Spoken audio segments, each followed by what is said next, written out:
భారతదేశంలోనే మొట్టమొదటిసారిగా తెలంగాణ రాష్ట్రంలో తెలంగాణ కాంగ్రెస్ పార్టీ ఇన్ఛార్జ్ అయినటువంటి మీనాక్షి నటరాజన్ గారు మరి పిసిసి అధ్యక్షుడు మహేష్ కుమార్ గౌడ్ గారి ఆలోచన విధానం ఆదేశం మేరకు సంస్థాగత పునర్నిర్మాణంలో భాగంగా ఈరోజు నేను ఉమ్మడి నల్గొండ జిల్లా ఇన్ఛార్జిగా 3 ఉప జిల్లాల సమావేశాలు పెట్టి ఇంతకుముందే ఈ ప్రక్రియను దాదాపు పూర్తి చేసేందుకు చివరి అంకానికి చేరినటువంటి ఈ ప్రక్రియను పూర్తి చేయాలని చెప్పి ఈరోజు ఇక్కడ రావడం జరిగింది. జిల్లా కాంగ్రెస్ కార్యవర్గము నియోజకవర్గానికి 2 రాష్ట్ర స్థాయి బోర్డులలో కానీ రాష్ట్ర స్థాయి కార్పొరేషన్లలో కానీ డైరెక్టర్గా నియమించుకోవడానికి నామినీస్ను అంటే అభ్యర్థులను ఎంపిక చేసే కార్యక్రమంలో భాగంగా ఇక్కడ రావడం జరిగింది. మొన్న భువనగిరిలో కానీ ఈరోజు ఇక్కడ కానీ సాగర్లో కానీ ఎక్కడ పోయినా ఉమ్మడి నల్గొండ జిల్లాలో పార్టీ కార్యక్రమం అంటే కార్యకర్తల నాయకుల లోపల ద్విగుణీకృత ఉత్సాహంతో పెద్ద ఎత్తున పార్టీ సమావేశాలకు వచ్చి పార్టీలో నేను పనిచేస్తా, లేకపోతే నాకు డైరెక్టర్ నాకు కార్పొరేషన్ మెంబర్ ఇవ్వండి అనేటువంటి ఒక ఉత్సాహపూరితమైనటువంటి వాతావరణం ఉంది.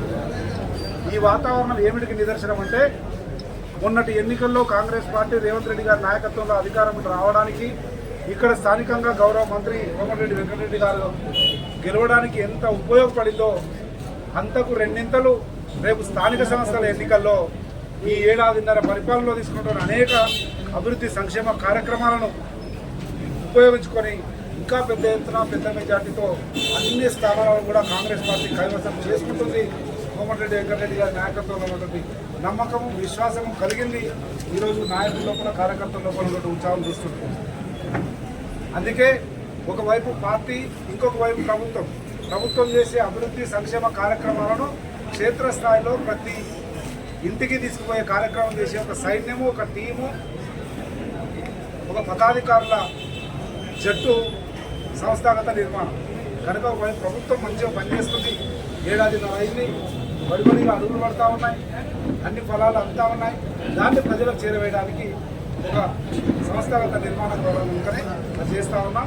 2 కూడా సమపాలలో 2 కళ్ళలాగా జోడెడ్లలాగా ముందుకు ఈ పార్టీ ప్రభుత్వము రాబోయే 10 కాలాల పాటు ఈ తెలంగాణ రాష్ట్రాన్ని సుభిక్షంగా ఉంచడానికి అభివృద్ధి సంక్షేమ కార్యక్రమాలను నిరాఘాటంగా తీసుకోవడానికి ఈరోజు చెప్పిన అనేక హామీలే కాకుండా చెప్పకపోయినప్పటికీ కూడా అనేకమైనటువంటి అభివృద్ధి సంక్షేమ కార్యక్రమాలు కొనసాగుతూ ఉన్నాయి తెలంగాణ రాష్ట్రం.